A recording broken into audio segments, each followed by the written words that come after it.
Alright, I know, it's another tie-in video, and I'm not sorry, but I am at the same time. I know I'm making a lot of tie-in videos, but tie-in, they just have so much stuff that I like to mess around with. They're not my favorite, but moving on. Today we are actually using something different. We are using Actium War Rig with the Tommy's Matchbook, the sweet old Tommy gun. I've been wanting this ever since I started playing again like 5 months ago, and oh my god, it did not disappoint me at all. I love using this thing so much. My sweet little Tommy gun that I've brought with me through all my CODs. Oh, now it's in Destiny, where space magic lives and does not die. Now today we are going to be using the Tommy's Matchbook like a Gatling gun. This thing will never have to reload, and if you do need to reload, just punch a few things and then it'll pretty much be fully reloaded by the time you're done. Alright, first thing that I want to go over is the Actium War Rig alongside our Tommy's Matchbook and why we're actually using these two with our subclass Sentinel. So first things first, Actium War Rig. Now what this does, let me take out my goddamn retainers. I don't know why they're still in. Okay.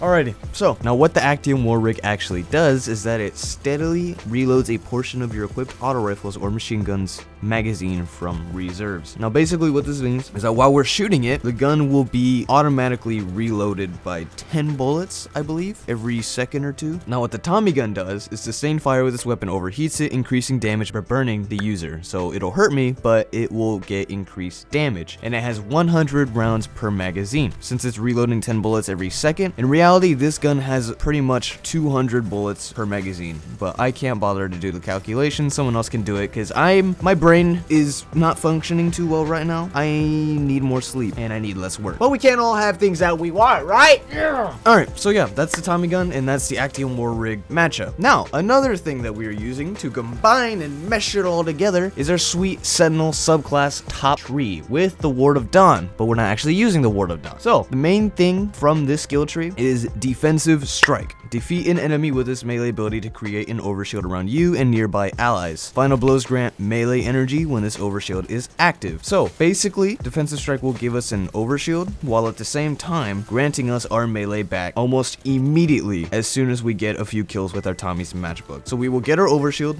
and within like 2 seconds, depending on how many enemies there are, you will get your melee back instantly, resulting in another overshield right as your current overshield ends. So it's very nice. We have an unlimited overshield. If we use correctly, we can just constantly have our overshield up while running about killing ads. Another cool thing about the skill tree is Rallying Force. Melee kills restore health for you and nearby allies, as well as Turn the Tide. Your overshield from Defensive Strike lasts longer and increases melee damage and reload speed. So we can just reload our Tommy's Matchbook if we ever need to, but to be honest, we never do. And yeah, you could use whatever grenade you want. Everything else in the build does not matter in terms of the skill tree. Now in terms of heavy and secondary, I'm not going to recommend anything to you. You can use whatever you want. It's personal preference. The only main factor of this build is the Tommy's Matchbook, and this is pretty much all I used, with maybe just a tiny bit of shotgun and a little bit of sword every now and then. Heavy and secondary don't really matter, but heavy, I am going to be using a sword because it pairs up with a mod that I'm going to be going over in just a little bit, Loosened Blade, but we'll go over that in like a minute. So moving away from weapons onto stats, our main stats don't really matter except for one, strength. Yep, it's always strength with my builds, isn't it? I always have strength maxed out.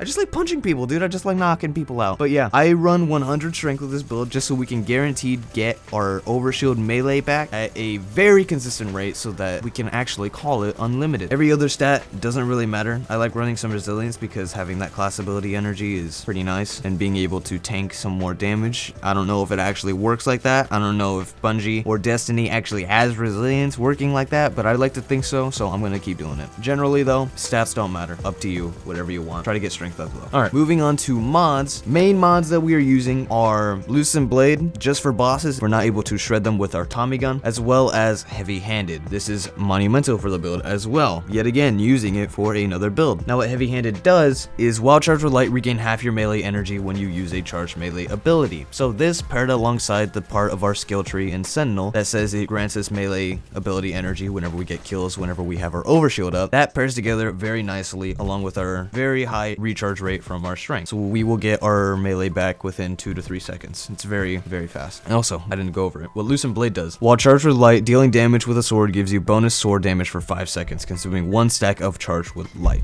So that just increases our sword damage so that it can nuke anything that it touches. Now to actually get our charge of light stats, the main thing is sustained charge, which is rapidly defeating enemies with an auto rifle, has us become charged with light. So it is very, very easy to become charged with light. So if you want, you could run other mods like stacks on stacks, as well as the mods that increases the amount of charge of light stacks you have, because it will stack up incredibly fast, and you can use those charge of light stacks for other mods and other charge of light things if you so choose to. For example, you can use reactive pulse for more tanky and beefiness. A good fellow in one of my videos actually said that abyssal charge is a good thing to use for void, and he's right. I had no idea it was a thing, but abyssal charge would be absolutely amazing, but that is completely up to you. I unfortunately don't have the armor for it nor the mods, so I am not going to be running it. Plus, heavy-handed as well as Loosened Blade, this is just fine for me. It doesn't require nearly as many mods, and it's pretty much made for everybody since everyone can pretty much get these mods easily. But yeah, another one I'm using is Empowered Finish, which just grants us charge of light whenever we finish an enemy. I don't think I did that once while actually playing the game, so don't run this. Just don't waste your slot with this. There's just nothing else in here that I'd rather go. And I'm also using Radiant Light to up my strength tenfold. That is going to be the build. That is everything I got. Oh, very important. Also run some auto rifle ammo finder as well as auto rifle loader, just so you can get that increased auto rifle ammo as well as auto rifle. Actually, yeah, just so you can get that increased auto rifle ammo. You're gonna need it a lot. How much ammo you need? A lot. I'm sorry. Okay, I'm so sorry. And yeah, that's gonna be the build. I hope this video was helpful or enjoyable in some way. If not, I am deeply sorry for wasting your time.